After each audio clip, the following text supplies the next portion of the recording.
I never believed that a single night could completely destroy my life, but that changed the day I woke up with maggots coming out from my thighs. First, I thought it was a nightmare. I felt something moving under my skin, crawling, biting, and when I looked down, my thighs were wet with blood and tiny white maggots spilled out onto the bedsheets. I screamed, but the more I screamed, the more they poured out. My hands shook as I tried to brush them away, but they clung to me, wriggling, alive. That was the moment I knew my life was over. But before I tell you how I got there, let me take you back to the beginning, because my story could happen to any young girl who believes money can solve every problem. And please don't forget to like, comment, and subscribe to this channel. My name is Sophia. I am 23 years old. I wasn't born rich, but I had dreams bigger than my small world. I wanted to wear the clothes I saw on Instagram, travel to Dubai like influencers, eat in the expensive restaurants in Lagos that I only saw on TikTok. But my salary as a secretary could never give me that kind of life. I thought I was being smart when I decided to upgrade myself by meeting rich men. My friends told me, "Sophia, one night with a billionaire can change your life. You don't have to suffer like this." And that was how I met him, Alexander Kane. He wasn't just rich, he was powerful. His name opened doors. People feared him, people respected him. He was the kind of man every girl secretly wished would notice her. And the night he noticed me, I thought I had won a lottery. It was at a high-class lounge, the kind of place I could barely afford to enter. He walked in with his bodyguards, tall and confident, and when his eyes found mine, I felt a strange electricity run through me. Out of all the beautiful women there, he chose me. He came straight to my table, leaned close and whispered, "You don't belong here, but I like that. Come with me." My heart pounded as I followed him out. That night, I stepped into his world of wealth. His penthouse was like a palace, with golden lights, marble floors, and a view of the city that made me feel like I was standing on top of the world. He poured me wine, touched my hand, and told me stories about power and control. His voice was deep, commanding, almost hypnotic. And like a fool, I let myself fall into his arms. That was the night I gave myself to him. I told myself it was only one night. I told myself I was lucky. I told myself maybe, just maybe, this man would change my life. But in the morning, everything changed. When I opened my eyes, Alexander was gone. The bed was empty, his clothes were gone, and the only thing he left behind was a small folded note on the table. My fingers shook as I opened it. "Thank you. Forget this ever happened." I stared at those words until tears blurred my vision. Just like that, I was disposable, used, forgotten. But that was not the worst part. As I sat on the bed, ashamed and broken, I felt a sharp sting in my thigh. At first, I thought it was nothing, maybe a mosquito bite. I rubbed it and ignored it. But then, another sting, and another, and then movement. I lifted my dress slowly, my heart racing, and what I saw nearly stopped my breath. Tiny holes were opening on my thighs.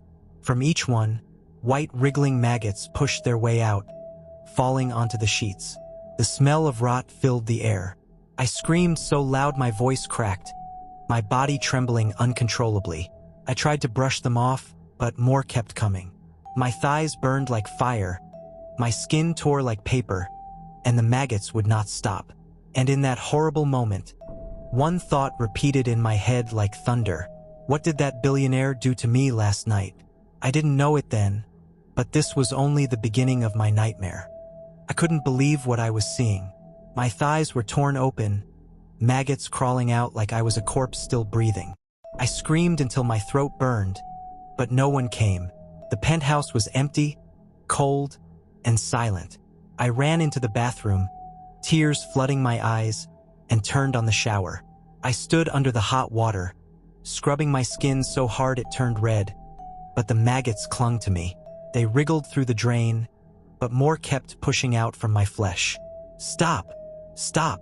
I cried, scratching, begging, shaking. But it didn't stop. When I finally fell to the bathroom floor, exhausted, the maggots slowed. The bleeding stopped. I sat there trembling, hugging myself, my wet hair sticking to my face. Was I going mad? I pulled myself up and stared at the mirror. My face was pale, my eyes swollen from crying. For the first time in my life, I didn't recognize myself. I thought about calling the police, but what would I say? "Excuse me, officer. Maggots are coming out of my thighs?" They would think I was crazy. I thought about going to the hospital. But what if the whole world saw me like this? What if they treated me like some kind of experiment? No, I couldn't tell anyone. But then another thought struck me like lightning. Alexander. He knew. He had to know. This wasn't normal. This was something he did. I rushed out of the bathroom, grabbed my bag, and ran out of the penthouse. I didn't care that I was barefoot. I just needed answers. I spent the entire day searching for him. I went back to the lounge where we first met, asked the staff, the waiters, even the security guards, but no one would give me his number or address. Some pretended they didn't know him. Others looked at me with fear when I mentioned his name. It was like he didn't exist. By evening, I was weak. I sat on a bench by the roadside, holding my stomach. My thighs ached under my dress. I prayed silently that nothing would crawl out while people were around. Then my phone buzzed. An unknown number. With shaking hands, I opened the message. "Don't try to find him. Accept what you've become." I froze. My eyes widened. Who sent this? How did they know? My fingers shook as I typed back. "Who are you? Please help me." No reply. Instead, another message came through, this time with a photo. It was me, in Alexander's penthouse, lying on the bed with him. Someone had taken pictures of us. I dropped the phone like it was fire. My chest tightened as fear gripped me.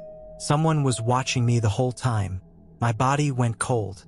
And then, right there on the bench, I felt it again, the crawling, the biting. I looked down, and a thin trickle of blood slid down my leg. "No, no, not here," I whispered, pressing my hands against my thighs to stop it. But it was too late. A single maggot slipped out, landing on the dusty ground between my feet. I quickly stepped on it, praying no one noticed. My heart pounded so loud I thought people could hear it. I grabbed my bag and ran, not even knowing where I was going. I just knew one thing. If I didn't find out what Alexander had done to me, I was gonna rot alive. And maybe, just maybe, this was exactly what he wanted. I barely slept that night. Every time I closed my eyes, I felt crawling under my skin. I lay awake, staring at the ceiling of my tiny apartment, whispering to myself, "It's not real. It's not real." But it was real. When morning came, I couldn't hide it anymore. My thighs were covered in small, red holes. They looked like wounds that refused to heal. Every time I touched them, they twitched, like something was still alive inside. I knew I needed answers, and I knew exactly where to start. At work, I pretended to be fine, but my boss kept giving me strange looks. My hands were shaky, my face pale. At lunch, my best friend Lisa pulled me aside. "Sophia, what's wrong with you? You look like you've seen a ghost." I hesitated. How could I explain this without sounding insane? But Lisa was the only person I trusted, so I whispered the truth. "Lisa, something is happening to me. After that night with Alexander, I woke up with maggots coming out of my thighs." She blinked, then burst out laughing. "Sophia, are you serious? That's disgusting. Stop joking." "I'm not joking," I snapped, pulling up my skirt just enough to show the angry red marks on my skin. Her smile faded. She covered her mouth with her hand. "Oh my God, what is this?" "I don't know," I whispered, my eyes filling with tears. "But I know it has something to do with him." Lisa glanced around nervously, then leaned closer. "Sophia, I've heard things about Alexander Kane. People say girls who get close to him disappear. No one ever sees them again." My heart skipped. "Disappear? What do you mean?" She lowered her voice even more. "Some people say he's into dark rituals. Others say he made a deal with the devil for his wealth. But everyone agrees on one thing. Any woman who spends a night with him doesn't stay the same. Some vanish. Some go mad. Some end up dead." Her words hit me like a slap. My hands trembled as I grabbed her arm. "Why didn't you tell me this before?" "I thought it was gossip," she hissed. "But now, Sophia, look at you. Maybe it's true." Couldn't breathe. The air around me felt heavy, pressing down on my chest. If what Lisa said was true, then I wasn't just unlucky. I was cursed. That night, I couldn't stop thinking about Alexander's eyes. The way he looked at me across the lounge. The way he whispered in my ear. The way he left without a word. I remembered something else too. Right before we fell asleep, he had touched my thigh and whispered something I didn't understand. At the time, I thought it was just drunken mumbling. But now I wasn't so sure. What if it was a spell? The thought made my blood run cold. The next day, I decided I couldn't just sit and wait to rot alive. I had to confront him. I had to find him. I went back to the lounge again, this time determined. I cornered one of the waiters who had seen me leave with Alexander that night. "Please," I begged, gripping his sleeve. "I need to find him. I know you know where he goes." The waiter's eyes darted around in fear. "Madam, forget that man. If you value your life, don't ask questions." "I can't," I said firmly, my voice breaking. "Please." "He did something to me." The waiter swallowed hard, then leaned in. His whisper was so low I almost didn't hear it. "Check the old mansion at the edge of town. But don't say I told you. If he finds out." He shook his head and hurried away. My heart pounded as I stepped outside. A mansion? What was he hiding there? I didn't know it yet, but that mansion held the answers to everything.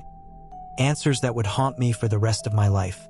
The road to the mansion was dark and lonely. My phone's battery was almost dead, but I didn't care. Every second I could feel the itching in my thighs, the crawling under my skin. If I didn't get answers soon, I felt like I would lose my mind. When I reached the mansion, I froze. It was nothing like the shining penthouse Alexander had taken me to. This place was old, cracked, and covered in shadows. The tall gates were rusted, and the windows were dark like dead eyes. Still, I pushed the gate open and stepped inside. My heart beat so fast I thought it would burst. The air smelled of dust and decay. With every step, the wooden floor creaked beneath me. I wanted to turn back, but my legs kept moving forward. Then I heard it. A woman's scream. It was faint but clear. A cry for help. I followed the sound, my hands trembling, until I reached a long hallway. Candles burned along the walls, their flames shaking as if warning me to leave. At the end of the hallway was a large wooden door. I pressed my ear against it and heard whispers. Low, deep whispers like chanting. My stomach tightened. I pushed the door open, and what I saw nearly made me collapse. There, in the middle of the room, was Alexander. He wore a black robe, his face lit by the glow of red candles. Around him, strange symbols were drawn on the floor in what looked like blood. And in front of him, a woman, tied to a chair. Her skin was pale, her hair a tangled mess, and her eyes wide with terror. I recognized her. She was one of the girls I had seen with Alexander before on social media. The glamorous pictures, the expensive lifestyle, she had it all. But now, she looked broken, like a prisoner waiting to die. Alexander's voice was deep and cold as he spoke in a language I didn't understand. The woman screamed again, but the ropes held her tight. My hand flew to my mouth. I wanted to run, but my feet were stuck. Then, as if sensing me, Alexander stopped. Slowly, he turned his head, and our eyes met.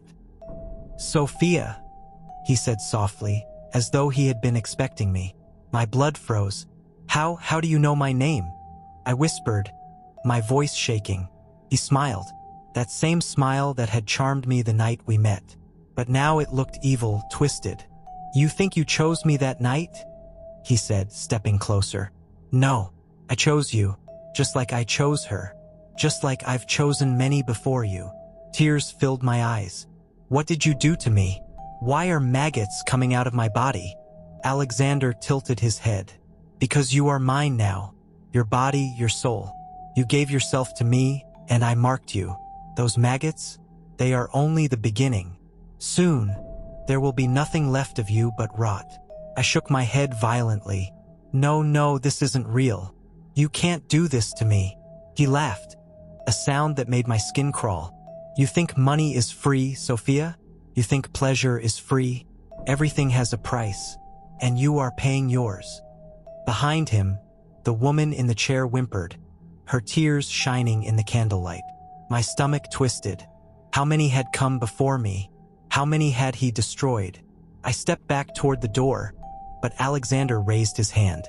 The candles flickered wildly, and the door slammed shut on its own. You're not leaving, he said calmly. Not yet. My breath came fast and shallow. My only thought was escape. If I didn't leave that mansion, I knew I would end up like the others. Just another body, forgotten, consumed by darkness. But what I didn't know was that the truth I was about to uncover would be worse than anything I could imagine. The door slammed shut behind me, trapping me in the mansion with him. My heart raced so fast it hurt. Alexander's smile was calm, almost gentle, but his eyes glowed with something inhuman. I wanted to scream, but my voice was gone. My body trembled as I backed away, hitting the cold wall behind me. Why me? I whispered. Why are you doing this? Alexander walked closer, his black robe dragging across the floor. Because you wanted more than life gave you. You wanted wealth, luxury, power, and I am the shortcut. Every girl who comes to me already carries greed in her heart. All I do is give them what they ask for. But nothing comes without a price. His words cut into me like knives. I thought about the night we met, the excitement, the wine, the promises I made to myself. I had wanted his money, his world. I had thought one night could change my life, and it had, but not the way I imagined. You're a monster. I spat, my tears burning hot. No, he said, his voice cold. I am a mirror. I only show people who they really are. Behind him, the tied woman sobbed. Her voice cracked as she cried, Don't fight him. You can't win. But something inside me snapped. I refused to let him destroy me without trying. With all the strength left in me, I grabbed a candle from the floor and swung it at him. The flame caught his robe, and for the first time, I saw fear flash in his eyes. He roared, his voice shaking the walls, and the mansion seemed to come alive. The symbols on the floor glowed red, the air filled with smoke, and the ropes around the woman burned away, setting her free. Run! I shouted. Together we pushed the door, and this time it flew open. We stumbled into the night, gasping for air, running until our legs almost gave out. Behind us, the mansion burned, the fire lighting up the sky.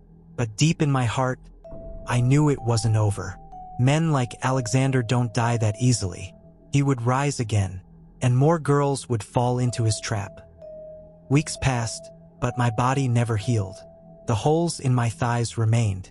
Sometimes, in the dead of night, I still felt the crawling. I couldn't escape it. I couldn't wash it away. The curse was mine to carry. I lost my job. Friends stopped calling. I couldn't tell anyone the truth. Who would believe me? I became a shadow of myself, living in fear, waiting for the day the maggots would return for the last time. And the worst part? I couldn't stop thinking about his words. Nothing comes without a price. I had wanted an easy life. I had thought money could fix everything. But in chasing that dream, I had sold myself to the devil in disguise. Moral of the story: be careful of the choices you make out of greed. Not every man with wealth has clean hands, and not every gift of luxury comes free. Some prices are too high to pay, even if you don't see the cost right away. If you found this story shocking, don't keep it to yourself. Share it with someone who needs the warning. And if you want more chilling African stories like this, hit the subscribe button and turn on the notification bell. Remember, every choice has a price. Don't let yours be your soul.